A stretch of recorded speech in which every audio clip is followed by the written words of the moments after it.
بسم اللہ الحمد للہ والصلاة والسلام علی رسول اللہ وعلی آلہ وصحبہ اجمعین اما بعد فاعوذ باللہ من الشیطان الرجیم بسم اللہ الرحمن الرحیم رب اشرح لي صدری ویسر لي امری واحلل عقدۃ من لسانی یفقہوا قولی۔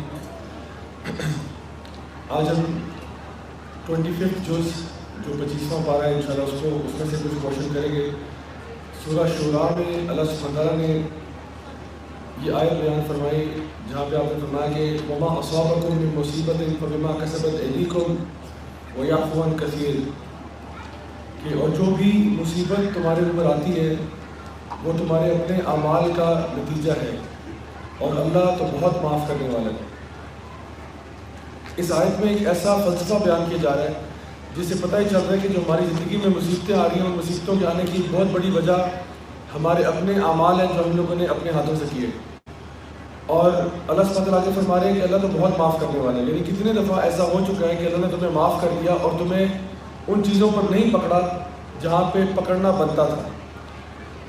تو اب ایشو یہ ہے کہ اگر ہمارے اوپر آنے والی مصیبتیں جو ہیں وہ ڈائریکٹلی پروپورشنل ہیں ہمارے گناہوں کے ساتھ، تو اگر ہم گناہوں سے توبہ کر لیں، استغفار کر لیں، تو اس کا مطلب یہ ہوا کہ ہماری مصیبتیں جو ہیں وہ بھی چلی جائیں گی۔ جو بھی مصیبتیں ہماری زندگی میں آتی ہیں اس کے پرائمریلی دو وجوہات ہوتی ہیں، جس کا سوال یہ کہ جی why do bad things happen to us, ہماری زندگی میں پرابلمس کیوں آتے ہیں؟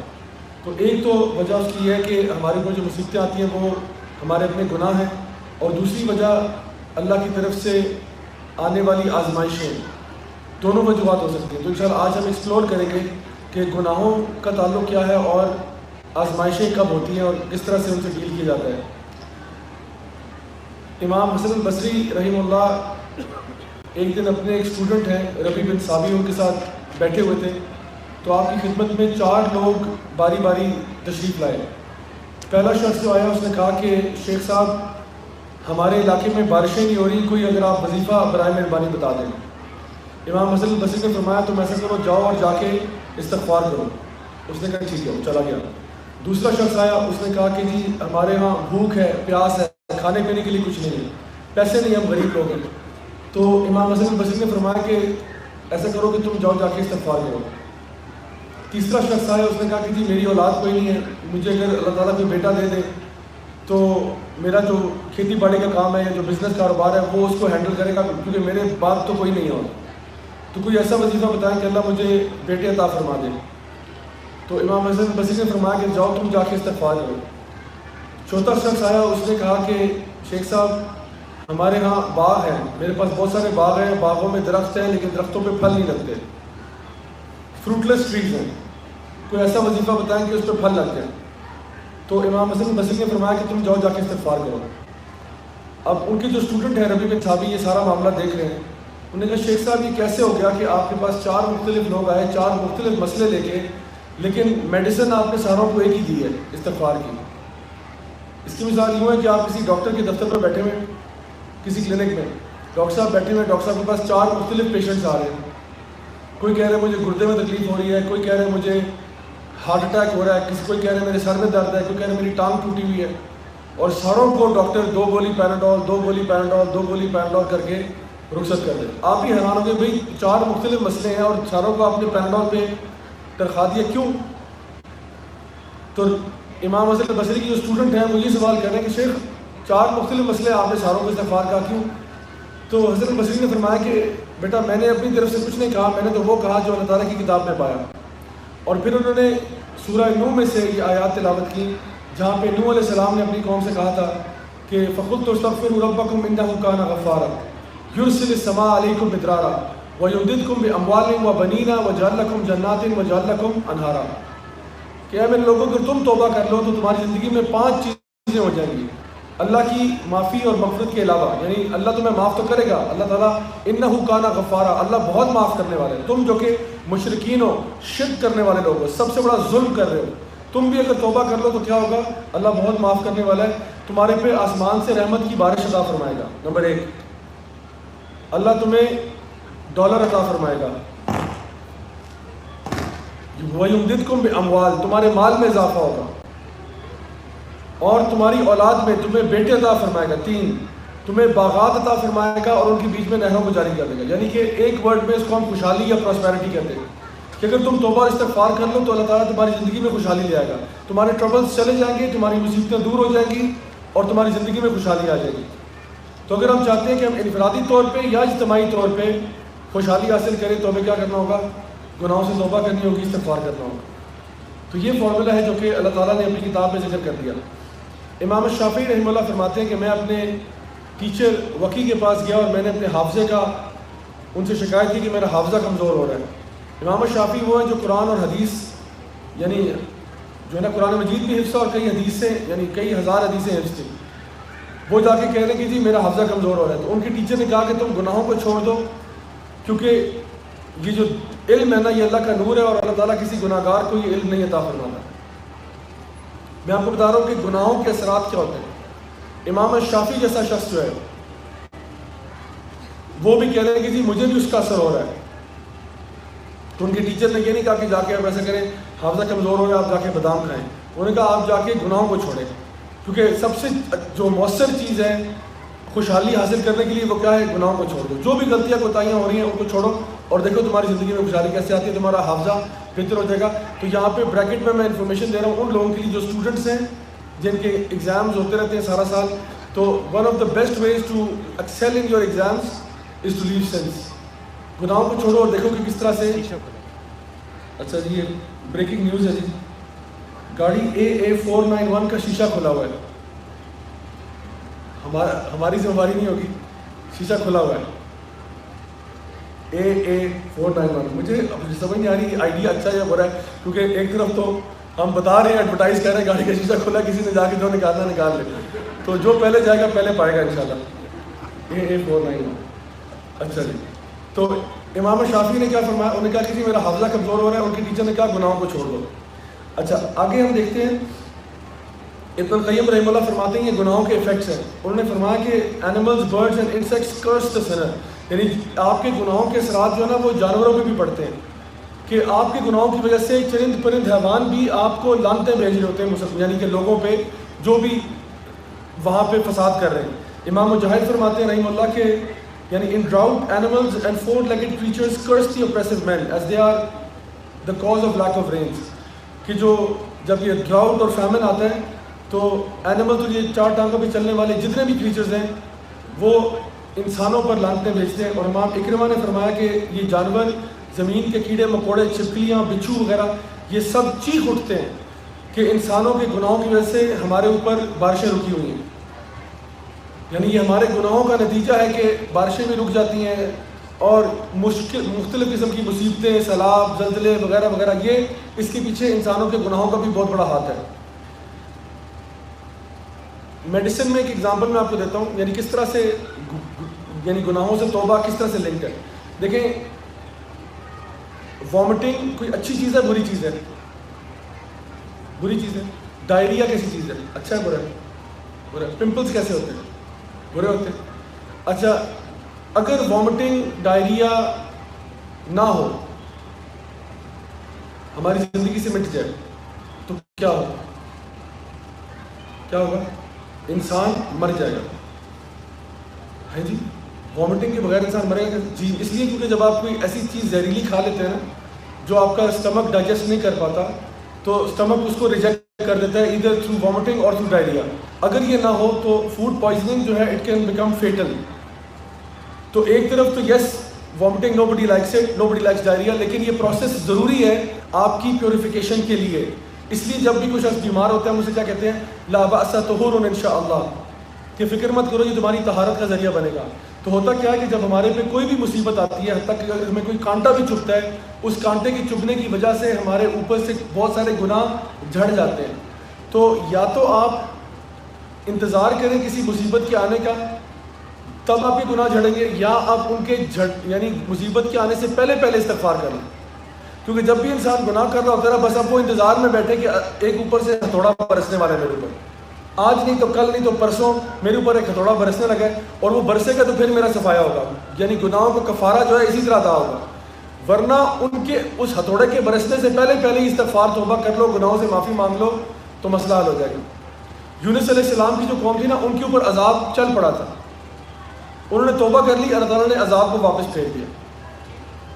تو یہ ہمارے گناہوں کی وجہ سے یا تو آپ مشکل سے گزر کے پیوریفیکیشن حاصل کر لیں, یا اس مصیبت کے آنے سے پہلے معافی مانگ لیں. تو سمجھدار شخص کون ہوتا ہے؟ جو مصیبت کے آنے کا ویٹ کرتا ہے یا پہلے ہی معافی تلافی کر لیتا ہے؟ تو جو پہلے کر لیتا ہے وہ سمجھدار ہے. Don't wait for the hammer to hit you. Wait نہ کریں کہ میرے پہ کوئی آزمائش عذاب آئے تو پھر بات ہوگی. کچھ لوگ ہوتے ہیں وہ ان کی توبہ جو ہے نا وہ ذرا تھوڑی سی میڈ ان چائنا ہوتی ہے. میڈ ان چائنا توبہ کون سی ہوتی ہے؟ وہ توبہ ہوتی ہے جہاں پہ انسان توبہ بھی کر رہا ہے اور نیک اعمال بھی اس نے آن رکھے ہوئے ہیں. یعنی کہ حرام کا بزنس بھی چل رہا ہے, ہر سال حج اور عمرہ بھی چل رہا ہے. اس کی مثال یہ ہے کہ جیسے ایک کمرہ ہے جسے آپ کو سامنے نظر آ رہا ہے, ایک کمرہ ہے, اس کمرے میں اے سی آن ہے, گرمیوں کا موسم ہے, اے سی آن ہے اور ساری کھڑکیاں دروازے کھلے ہوئے ہیں. تو کمرہ ٹھنڈا ہوگا کہ نہیں؟ کیوں؟ کیونکہ کھڑکیاں ساری کھلی ہیں. اے سی تو آن ہے, بہت اچھی بات ہے, لیکن کھڑکیاں دروازے سارے کھلے ہوئے ہیں, گرم ہوا اندر آ رہی ہے, اور اے سی جتنا مرضی آن رہتا رہے وہ کمرہ کبھی بھی ٹھنڈا نہیں ہو پائے گا. تو بالکل یہی معاملہ ہمارا بھی ہے کہ ہم لوگ کبھی کبھار گناہوں سے توبہ نہیں کر رہے ہوتے, گناہ بھی چل رہے ہیں, نیکیاں بھی چل رہی ہیں, ہر سال حج اور عمرے بھی ہو رہے ہیں, رمضان کا رمضان آ رہا ہے, لوگ عبادات بھی کر رہے ہیں, لیکن وہ جو گناہ ہے وہ نہیں چھوڑ پا رہا بندہ. تو پہلا مقصد کیا ہے کہ گناہوں کو چھوڑو, پھر عمل صالح میں اضافہ کرو.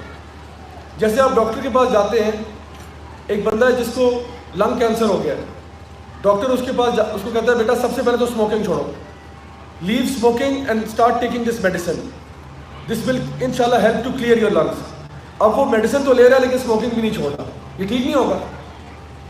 کیونکہ پہلے کیا کرنا پڑے گا, اسموکنگ کو چھوڑو, اس سے تو پرابلم ہو رہا ہے نا, اس کے بعد دوسری چیز کرو. سو دونوں چیزیں ساتھ کریں گے تو کیور نہیں ہوگا. اسی لیے گناہوں کو چھوڑنا پہلی چیز ہے, پہلی ریکوائرمنٹ ہے. دوسری ریکوائرمنٹ کیا ہے کہ عمل صالح کیے جائیں. ایک امام صاحب تھے, ان کے پاس ایک لڑکا آیا, اس نے سوال پوچھا, اور یہ ٹرو سٹوری ہے. اس نے سوال پوچھا, اس نے کہا کہ امام صاحب مجھے کوئی ایسا مسئلہ بتائیں کہ میں گناہ بھی کر لوں اور اللہ بھی مجھے نہ پکڑے. کوئی ایسا کوئی فتویٰ جاری کریں کہ میں گناہ بھی کر لوں اور اللہ کی ناراضگی بھی نہ ہو, اللہ مجھے پکڑے بھی نہ. اس کے بارے میں امام صاحب نے کہا بیٹا سوال بڑا اعلیٰ ہے تمہارا, زبردست سوال پوچھا, اور میں تمہیں اس کا جواب دوں. انہوں نے کہا اگر تم نے گناہ کرنا ہے تو ایسا کرو کہ پھر اللہ تعالیٰ کے رزق میں سے مت کھانا. گناہ کر لو, لیکن دیکھو برا لگتا ہے کہ جس کی نافرمانی کر رہے اسی کا رزق کھا رہے, تو اس کے رزق میں سے کھانا چھوڑ دو, کسی اور کا رزق کھا لو. تو اس نے کہا امام صاحب یہ تو ہو ہی نہیں سکتا, سارا رزق اللہ کا ہے, اللہ رازق ہے, رزق دینے والی ذات اللہ کی, یہ کیسے ہو سکتا ہے کہ میں رزق نہ کھاؤں اس کا, وہ تو کھانا پڑے گا. انہوں نے کہا اچھا یہ مسئلہ ہے, چلو پھر ایسا کرو کہ گناہ کر لو لیکن اللہ کی زمین پر نہ گناہ کرنا, کسی اور زمین پر گناہ کر لو جا کے. کیونکہ یہ برا لگتا تھا کہ بھائی جس کی تم نافرمانی کر رہے ہو اسی کی زمین پہ کر رہے ہو, کتنی بری بات ہے. ایسا کرو کوئی اور زمین ڈھونڈ لو, کسی اور سیارے پہ چلے جاؤ, وہاں جا کے گناہ کر لو. اس نے کہا اللہ تو رب السماوات والارض ہے, میں جاؤں گا تو کہاں جاؤں گا, سب کچھ ہی اللہ کا ہے, اللہ ہر چیز کا خالق و مالک ہے, میں کہاں جاؤں گا. انہوں نے کہا اچھا یہ بھی نہیں کر سکتے, تو چلو پھر تیسرا کام کر لو, ایسی جگہ پہ گناہ کرو جہاں وہ تمہیں دیکھ نہ سکتا ہو, کسی کونے کھردرے میں جا کے چھپ جاؤ, کسی غار کے اندر گھس جاؤ, کہیں ایسی جگہ پہ گناہ کرو جہاں پہ اللہ تمہیں دیکھ نہ سکتا ہو. تو اس نے کہا کہ شیخ صاحب یہ کیسے ممکن ہے جب اللہ تعالیٰ السمیع البصیر ہے, اللہ تو غاروں میں کیا میرے دل کے حال بھی اللہ تعالیٰ جانتا ہے, تو میں کیسے چھپ کے اس سے گناہ کر سکتا ہوں, یہ تو ممکن نہیں. انہوں نے کہا یہ بھی ممکن نہیں ہے. اچھا پھر ایسے کرو کہ جب موت کا فرشتہ تمہارے پاس آئے گا نا تو اسے کہنا کہ بھائی ابھی ٹائم نہیں ہوا میرا, ایسے کرو آپ اگلے دن آ جاؤ یا مہینے بعد آ جاؤ. اس کو کہنا بعد میں آ جاؤ, جب وہ بعد میں آئے گا تب تک تم توبہ کر لینا اور گناہوں کی معافی بھی ہو جائے گی اور تمہاری عیاشیاں بھی ہو جائیں گی. تو اس نے کہا شیخ صاحب موت کا فرشتہ میری تھوڑی سنے گا, میں اسے کہوں گی جی ابھی ٹائم نہیں ہے آپ کل آئیں, تو وہ تھوڑی میری بات مانے گا, وہ تو مجھے ادھر ہی پکڑ کے لے جائے گا. تو موت کے فرشتے کو میں تو دعوت نہیں دے سکتا. انہوں نے کہا اچھا یہ نہیں کر سکتے, چلو پھر ایسا کرو کہ جب تمہیں وہ جہنم میں گھسیٹ کے لے کے جا رہے ہوں گے نا تو تم جانے سے انکار کر دینا, کہنا جی آپ کو غلط فہمی ہوئی ہے, میں وہ بندہ نہیں ہوں جو آپ سمجھ رہے ہیں, میں دوسرا ہوں. تو وہ تمہیں چھوڑ دیں گے. تو کہتے ہیں شیخ صاحب یہ کیسے ہو سکتا ہے, یعنی میں جہنم میں اگر مجھے گھسیٹ کے لے جا رہے ہیں تو میں کیسے, وہ جو ہے نا جہنم کے داروغے جو ہیں وہ تو پکڑ کے مجھے اندر کریں گے, میری بات تھوڑی سنیں گے وہ. تو شیخ صاحب نے کہا میرے پیارے بیٹے جب تم ان میں سے کوئی کام نہیں کر سکتے تو تم کیوں تلے ہوئے گناہ کرنے کے اوپر, جب اس میں سے کچھ بھی تمہارے اختیار میں نہیں ہے. وائی آر یو پرسسٹنگ آن سن, اللہ کی پروویژن بھی تم نے کھانی ہے, اس کی زمین پہ بھی تم نے گناہ کرنے ہیں, تم اسے چھپ بھی نہیں سکتے, موت کے فیصلے کو تو تم ٹال نہیں سکتے, جہنم میں جانے سے انکار نہیں کر سکتے, تو کیوں تلے ہوئے گناہ کرنے میں, چھوڑ دو گناہ. اور الحمدللہ یہ بات کہنی تھی کہ وہ جو لڑکا تھا اس نے اپنے گناہوں کو چھوڑنے کا فیصلہ کر لیا کہ واقعی میں دیر از نو پوائنٹ ٹو کمیٹنگ سنس, جب اللہ تعالیٰ ہر چیز کا خالق و مالک ہے اور سارا اختیار جو ہے وہ اللہ کے ہاتھ میں. اللہ سبحانہ وتعالیٰ فرماتے ہیں سورہ طلاق کے اندر, وَمَن يَتَّقِ اللَّهَ يَجْعَل لَّهُ مَخْرَجًا وَيَرْزُقْهُ مِنْ حَيْثُ لَا يَحْتَسِبُ. اللہ تعالیٰ فرماتے ہیں جو بھی اللہ کا تقوی اختیار کرے گا, یعنی گناہوں کو چھوڑ دے گا, یعنی ایسا خوف اس کے دل میں آ جائے جو گناہوں کو چھوڑ دے, تو اللہ اس کو ہر مصیبت سے باہر نکالے گا اور اس کو رزق عطا فرمائے گا وہاں سے جہاں سے اس کے وہم و گمان میں بھی نہیں ہوگا. یہ کس کے لیے؟ اس شخص کے لیے جو فیصلہ کر لے کہ میں نے اب گناہ نہیں کرنے, میں اب ایک اچھی زندگی گزارنا چاہتا ہوں. اور خاص طور پہ چونکہ اب رمضان کا مہینہ ختم ہونے جا رہا ہے, رمضان کا آبجیکٹو اور ٹارگیٹ تقوی ہی تھا, لعلکم تتقون, اس لیے کہ تم تقوی والے بن جاؤ. روزوں کا مقصد یہ تھا کہ جو تم نے اتنی محنت کی رمضان کے اندر, یہ رمضان کے بعد ساری پہ پانی نہ پھیر دینا, یہ گناہ رمضان کے بعد بھی چھوڑے رکھنا, تو کیا ہوگا؟ اللہ تمہیں ہر مشکل سے باہر نکالے گا اور تمہیں رزق وہاں سے دے گا جہاں سے تم نے کبھی سوچا نہیں ہوگا. اور پھر فرمایا وَمَن يَتَوَكَّلْ عَلَى اللَّهِ فَهُوَ حَسْبُهُ, جو بھی اللہ پر توکل کرے گا اللہ اس کے لیے کافی ہو جائے گا. تو آپ سوچیں کہ اگر میرے لیے اور آپ کے لیے اللہ کافی ہو جائے, اس کے بعد کیا کوئی زندگی میں ٹینشن پریشانی رہتی؟ اللہ اگر ہمارے لیے کافی ہو جائے پھر تو عیاشی کرو, مسئلہ کوئی نہیں زندگی میں. تو یہ بہت خوبصورت وعدہ ہے اللہ سبحانہ تعالیٰ کا, کاش ہمیں اگر سمجھ میں آ جائے. اچھا ایک مثال آپ کو دیتا ہوں میں. امیجن کریں کہ ایک ہسبینڈ وائف ہے, ہسبینڈ وائف شادی ہوئی, دونوں ایک لیول پہ ہے نا, دونوں کا ایک لیول پہ ٹرسٹ تھا. ہسبینڈ وائف کو ٹرسٹ کرتا تھا, وائف ہسبینڈ کو ٹرسٹ کرتی تھی. ہوا یہ انفارچونیٹلی ہسبینڈ نے کوئی 2 سال کے بعد نا ہسبینڈ نے وائف کو چیٹ کیا بہت بری طرح. اب وائف کے سامنے یہ معاملہ ایکسپوز جب ہوا تو وائف بہت غصے ہوئی, بہت ناراض ہوئی, اور ہسبینڈ کا ٹرسٹ جو تھا نا وہ بریک ہو گیا. یعنی اس کا ایک مقام تھا, وائف کے سامنے ایک مقام تھا, وہ مقام سے گر گیا. اب ہسبینڈ نے منتیں ترلے کیا, ایم سوری, وہ غلطی ہو گئی, ایسا ویسا, یہ وہ فلان کا. اچھا لیٹ سپوز وائف کو بہت ہی نیک عورت تھی, اس نے کہا ٹھیک ہے, میں بڑے مشکلوں سے اس نے کہا میں تمہیں معاف کرتی ہوں. کیا معافی کے بعد وہ واپس اس مقام پہ آ سکتا ہے؟ جی نہیں آ سکتا. وہ ایم سوری اللہ کا کب سے سوری کر رہا ہے, لیکن وہ والی بات اب نہیں رہے گی. ٹھیک ہے اس نے دل بڑا کیا, اس نے معاف کر دیا, لیکن اب وہ والی توقع مت رکھنا جو شادی کے موقع پہ تھی. تب بالکل ٹرسٹ لیول تھا, کوئی کسی کا ٹرسٹ بریک نہیں کر رہا تھا. اب بریک کیا, وہ کہیں نیچے گر گیا, معافی تلافی کر بھی رہا ہے, لیکن پھر بھی اب وہ ٹھیک ہے اس نے معاف کر دیا, لیکن ابھی بھی اس کے دل میں وہ چوٹ لگی ہوئی ہے اور وہ اس مقام پہ کبھی واپس نہیں آ سکتا. اللہ سبحانہ تعالیٰ نے مجھے اور آپ کو پیدا کیا. امیجن کریں ہم جب پیدا ہوئے تو معصوم تھے, پھر ہم بالغ ہو گئے, اس کے بعد ہمارا اکاؤنٹ شروع ہو گیا, ہمارا کام صحیح چل رہا تھا, مطلب ہمارا ایک ٹرسٹ لیول تھا اللہ کے ساتھ, اس کو ہم نے مینٹین کیا. لیکن کہیں 18, 19, 20 سال کی عمر میں ہم سے کوئی بہت بڑی غلطی ہو گئی. ہم نے ایسا کام کیا جو کہ گناہ کبیرہ تھا, اور بس بھول ہو گئی, غلطی ہو گئی, جو کہہ دیں, دوستوں کے بہکاوے میں آ گئے, جو کچھ بھی کہہ دیں, لیکن بہرحال ہم اس ریلیشن شپ سے بہت نیچے گر گئے. جس مقام پہ ہم ایک زمانے میں تھے, ہم نے وہ گناہ کبیرہ کیا, ہم بہت نیچے گر گئے, ذلیل ہو کے رہ گئے. اب ہم نے کہا یا اللہ ایم سوری, منتیں ترلے کر رہے ہیں, رو رہے ہیں نمازوں میں, یا اللہ معاف کر دیں. کیا واپس اس مقام پہ آ سکتے ہیں؟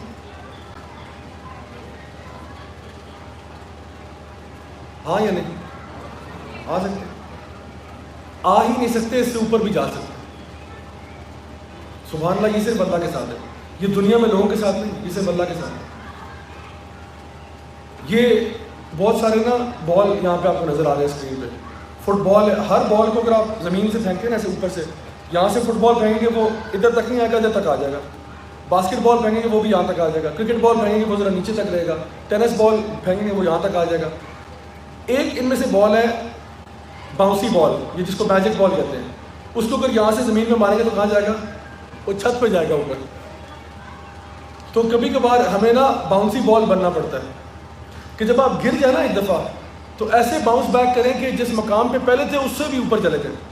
ابن القیم رحمہ اللہ فرماتے ہیں کہ کچھ لوگ ایسے ہوتے ہیں جن کے گناہ ان کو جنت میں لے جاتے ہیں, عجیب بات نہیں. کچھ لوگ ایسے ہوتے ہیں جن کے گناہ ان کو جنت میں لے جاتے ہیں, اور جنت میں نہیں الفردوس میں لے جاتے ہیں. یہ کیسے ہو گیا کہ ایک بندے کا گناہ اس کو الفردوس میں لے گیا؟ اس نے گناہ کیا, بیچارہ یہاں پہ تھا, وہ گر گیا, بالکل گناہ میں چلا گیا.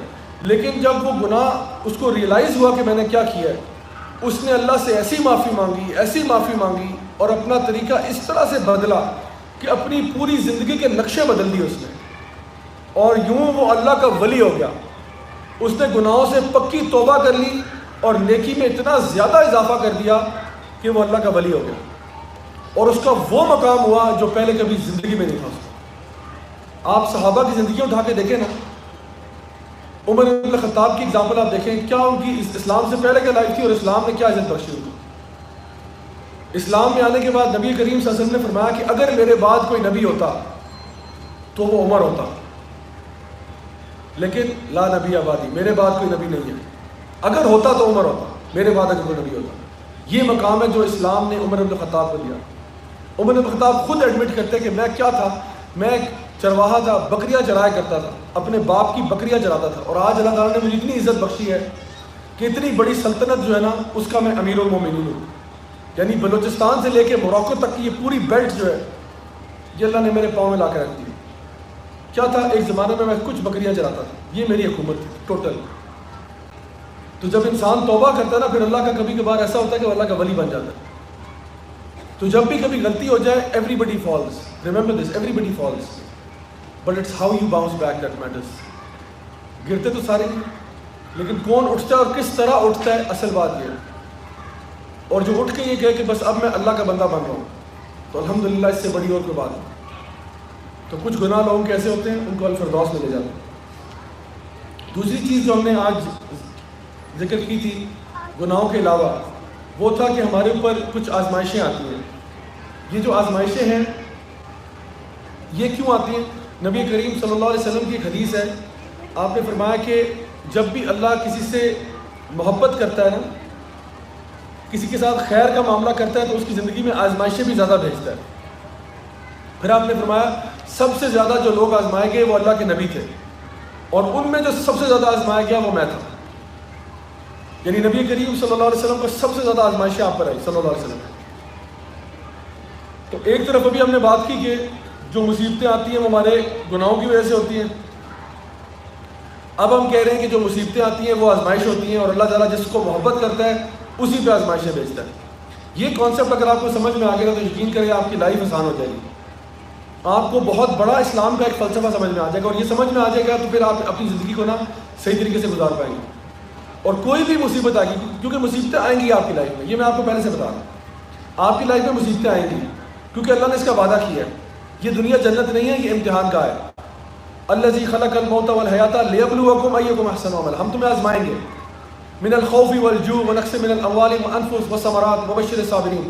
تمہیں ہر طرح کے خوف اور لاس آف ویلتھ اور یہ ساری چیزیں تمہاری لائف میں آئیں گی, دیکھنا یہ صبر کون کرتا ہے.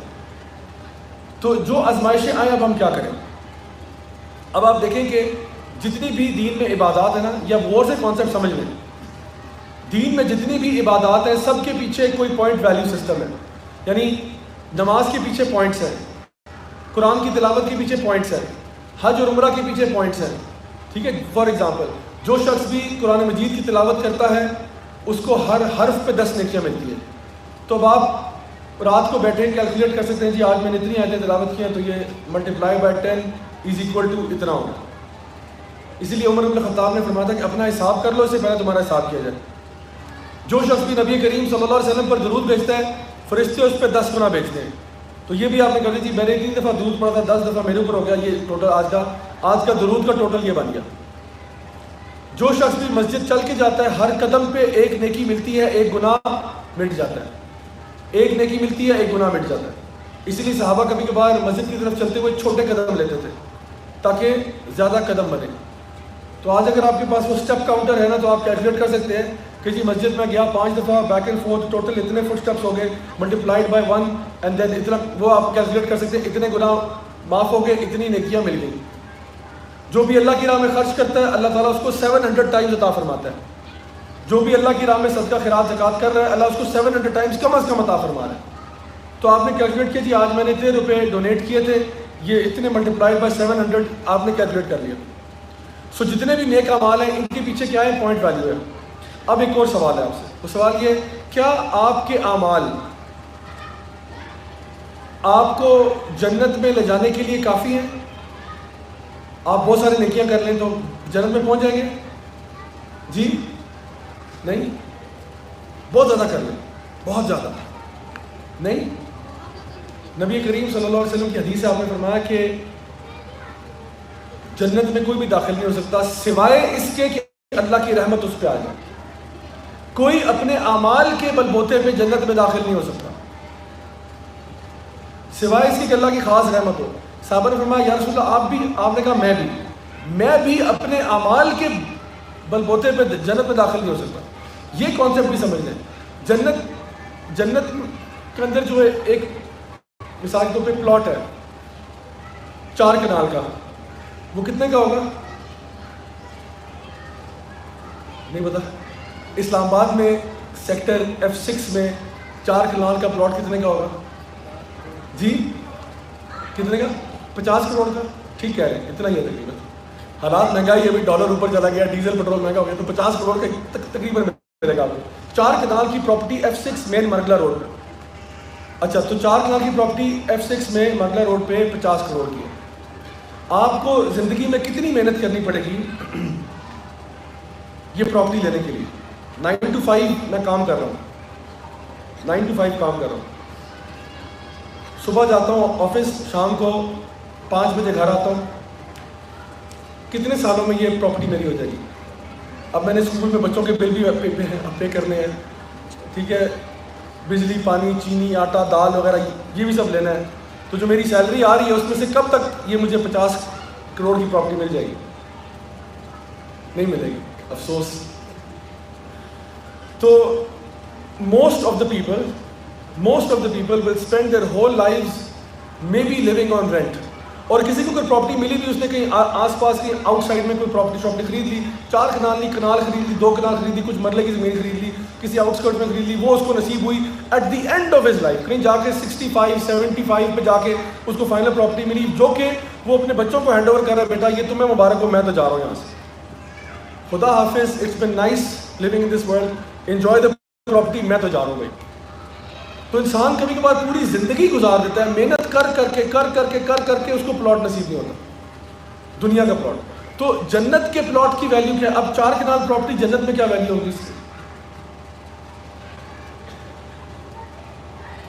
جنت میں نبی کریم صلی اللہ علیہ وسلم کی حدیث ہے، آپ نے فرمایا جنت میں جو ایک وپس لینتھ ہے نا، جتنی یہ یارڈ سٹک ہوتی ہے، جتنا یہ جو جب یہ تھان والا کپڑا میجر کر رہے ہوتے ہیں اس کے لیے وہ جو میٹر راڈ استعمال کرتے ہیں، اتنی سی اسپیس جنت میں جس پہ آپ کھڑے نہیں ہو سکتے. اس میٹر راڈ جتنی جگہ جنت میں اگر آپ کو مل جائے، اس کی ویلیو یہ دنیا اور جو کچھ اس دنیا میں اس سے زیادہ ہے. اتنا سا ٹکڑا جو ہے نا جنت کا، وہ اگر بیچا جائے اس کی ویلیو یہ دنیا اور جو کچھ بھی اس میں ہے اس سے زیادہ ہے. اس دنیا میں لنڈن ہے، پیرس ہے، نیو یارک ہے، لاس ویگس ہے، آلٹن ٹاورز ہیں، بڑے بڑے اسکائی اسکریپرز ہیں، ڈزنی ورلڈ ہے، ٹھیک ہے، ہمارا اپنا سینٹورس مال ہے، ٹھیک ہے، لگژری بیچ ریزورٹس ہیں، کیا کچھ نہیں ہے یہاں پہ. Jewels, diamonds, روبیز، price less treasures, سونا، تیل، یعنی کیا کچھ نہیں ہے یہاں پہ. آپ نے فرمایا اس چھوٹے سے ٹکڑے کی ویلیو جنت میں جو ہے نا وہ یہ دنیا اور جو کچھ اس میں اس سے زیادہ ہے. سب سے، اب ایک اور سوال ہے، سب سے چھوٹا پلاٹ سائز جنت میں کتنے مرلے کا ہے؟ جنت میں جو سب سے چھوٹا پلاٹ ہے، بالکل جو جنت کا فارغ ترین پلاٹ ہے، اس کا سائز کتنا ہے؟ کتنے کا؟ تھوڑا زیادہ ہو گیا.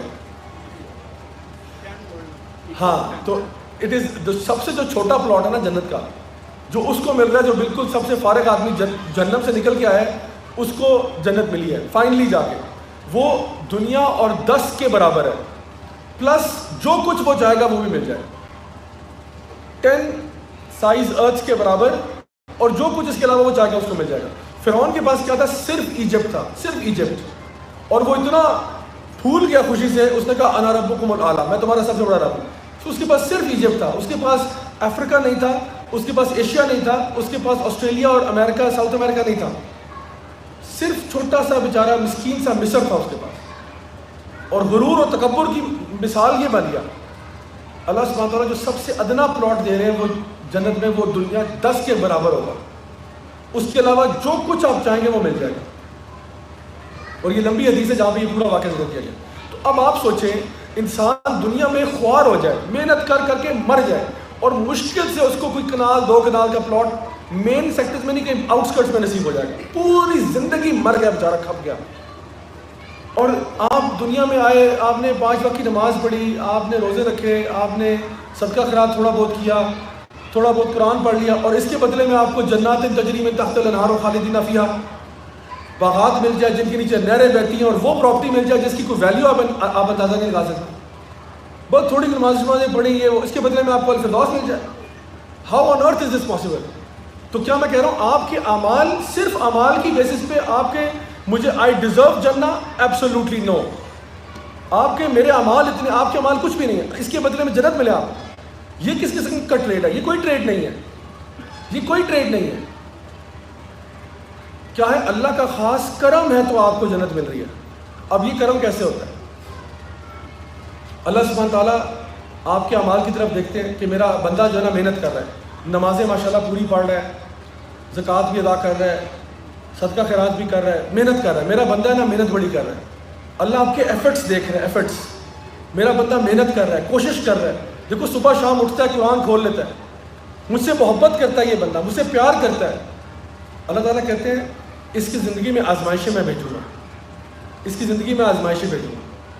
کیوں؟ کیونکہ اللہ آپ سے محبت کرتا ہے. پھر کیا ہوتا ہے؟ اللہ تعالیٰ فرماتے ہیں سورہ زمر کی آیت نمبر 10 میں، الصابرون اجرهم بغیر حساب، کہ صبر کرنے والوں کو اللہ تعالیٰ اجر عطا فرماتا ہے بغیر حساب کے. پچھلی جتنی عبادتوں کا میں نے ذکر کیا تھا سب کے پیچھے پوائنٹ ویلیو ہے. نماز کی پوائنٹ ویلیو ہے، تلاوت قرآن کی پوائنٹ ویلیو ہے، جو نا درود و سلام پڑھنے کی پوائنٹ ویلیو ہے، چیریٹی کرنے کی پوائنٹ ویلیو ہے. لیکن صبر کی کوئی ویلیو نہیں ہے. جو بندہ جس پہ کوئی مصیبت آتی ہے وہ اس پہ صبر کرتا ہے، اللہ تعالیٰ یعنی اس پہ نماز روزہ حج زکوٰۃ، یہاں پہ جنت شروع ہوتی ہے. فار ایگزامپل یہ وہ محنت کر رہا ہے بس یہاں تک پہنچ رہا ہے. اب اس پہ ایک مصیبت آئی، اس نے صبر کیا، یہاں پہنچ گیا. ایک اور مصیبت آئی، صبر کیا اور اوپر چلا گیا، جنت والا بن گیا. Because of what? صبر. اللہ تعالیٰ اس پہ رحم فرماتے ہیں. اور یہ اللہ کا خاص کرم کس طرح ہوتا ہے؟ آپ سوچیں ہم اس کے قابل نہیں تھے لیکن اللہ نے رحم فرمایا. میرے گھر میں اگر ایک باورچی ہو نا، میرے گھر میں ایک باورچی ہو اور اس باورچی کا کام ہو صرف مجھے 1 کپ چائے پلانا دن میں بس، اور کوئی کام اس کا زندگی میں نہ ہو. صرف اس کا کام یہ ہے کہ بابا جی آپ نے مجھے روزانہ صبح 8 بجے چائے کا 1 کپ پلانا ہے، وہ بھی ٹی بیگ والا. ٹی بیگ بھی میرا، پانی بھی میرا، چینی بھی میری اور دودھ بھی میرا، اور آپ ہلا کے گرم کر کے مجھے بس دے دیں. اور اس کے بعد آپ چاہے سارا دن گلی ڈنڈا کھیلے میری طرف سے، بس مجھے آپ نے صرف 1 کپ چائے پلانا ہے، دیٹس اٹ. اس کے بعد you do what ever you like. اور اس کے بدلے میں آپ کو کیا دوں گا معاوضہ؟ آپ کی مہینے کی سیلری ہوگی 30 کروڑ روپے ماہانہ. ویلڈ ہے؟ جائز ہے؟ 30 کروڑ روپے ماہانہ. چاچا جی ڈیزرو کرتے ہیں 30 کروڑ روپے؟ نہیں کرتے. یہ کیا ہے کہ میری محبت ہے کہ میں ان کو 30 کروڑ دے رہا ہوں. ورنہ چاچا جی 50 روپے بھی بہت ہے ان کے لیے. اگر ان کو ڈیلی کا 50 مل رہا ہے نا، یہ بھی بہت زیادہ ہے، کیونکہ وہ تو صرف ملا کے دے رہے ہیں مجھے، اور تو کچھ بھی نہیں. سارا سامان بھی میرا ہے، وہ کون سا خود پرچیز کر رہے ہیں. تو یقین کریں یہ میں نے آپ کو مثال دی نا، یہ بہت چھوٹی ہے. ہم اتنے سے کام کر رہے ہیں اللہ تعالیٰ کے لیے، اتنے سے کام، اور اس کے بدلے میں جو ہمیں اللہ دے رہا ہے نا وہ اتنا بڑا اجر و ثواب ہے، اس کا آپ حساب نہیں لگا سکتے. اسی لیے جب اللہ تعالیٰ اپنے بندوں سے پیار کرتا ہے، اپنے بندوں سے محبت کرتا ہے، زندگی میں آزمائشیں آتی ہیں، ٹیسٹ آتے ہیں، اس پہ پینک نہیں کرنا، ڈرنا نہیں ہے، کہنا حسبی اللہ لا الہ الا ہو، اللہ میرے لیے کافی ہے، میں اللہ پہ بھروسہ کرتا ہوں، بس ختم ہوگی بات. حسبنا اللہ و نعم الوکیل، اللہ میرے لیے کافی ہے. تو اللہ تعالیٰ کیا کرتا ہے؟ آپ کے ریوارڈ کو ملٹیپلائی بائی 1 بلین کر دیتا ہے، 1 ٹریلین کر دیتا ہے، 1 زلین کر دیتا ہے. کہ میرا بندہ ہے، ایک تو ویسے میرا عبادت گزار نیک بندہ ہے، اوپر سے صبر بھی کر رہا ہے مصیبتوں میں، تو آپ اللہ کے محبوب ہو جاتے ہیں. تو اس لیے اگر آپ کی زندگی میں کوئی پرابلم آتی ہے، یا تو وہ گناہوں کی وجہ سے تب استغفار کریں، اگر مصیبت آزمائش بھی ہے تب بھی استغفار کریں. انشاءاللہ اللہ کی طرف رجوع کرنا ہی مین چیز ہے. تو اب آپ یہ جو سوال آج پوچھا تھا وہاں پہ شروع میں کہ جی ہمیں کیسے پتا کہ وہ آزمائش ہے یا عذاب ہے؟ تو ہمارے علماء کہتے ہیں اس کا ایک چھوٹا سا ٹیسٹ ہے، اور وہ آزمائش عذاب کے بعد پتہ چلے گا۔ اگر آپ کے اوپر آنے والی مشکل آپ کو اللہ سے قریب کر رہی ہے تو یہ آزمائش تھی جس میں آپ پاس ہو گئے، اور اگر آپ پہ آنے والی مشکل نے آپ کو اللہ سے مزید دور کر دیا ہے تو یہ اللہ کے عذاب کے علاوہ کچھ نہیں ہو سکتا۔ دیکھنا یہ ہے کہ after the difficulty did you become closer to Allah اور did you become more stray from the path of Allah سبحانہ وتعالیٰ۔ تو میں دعا کرتا ہوں کہ اللہ تعالیٰ ہمیں صحیح سمجھ عطا فرمائے اپنے دین کی، اللہ تعالیٰ ہمیں نیک اعمال کرنے کی توفیق عطا فرمائے، اللہ ہماری غلطیاں کوتاہیاں گناہوں کو معاف فرمائے، اور ہم سب کو دنیا میں بھی خیر عطا فرمائے اور آخرت میں جنت الفردوس میں اعلیٰ مقام نصیب فرمائے۔ ربنا آتنا فی الدنیا حسنہ وفی الآخرۃ حسنہ وقنا عذاب النار۔ جزاکم اللہ خیرا، والسلام علیکم ورحمۃ اللہ وبرکاتہ۔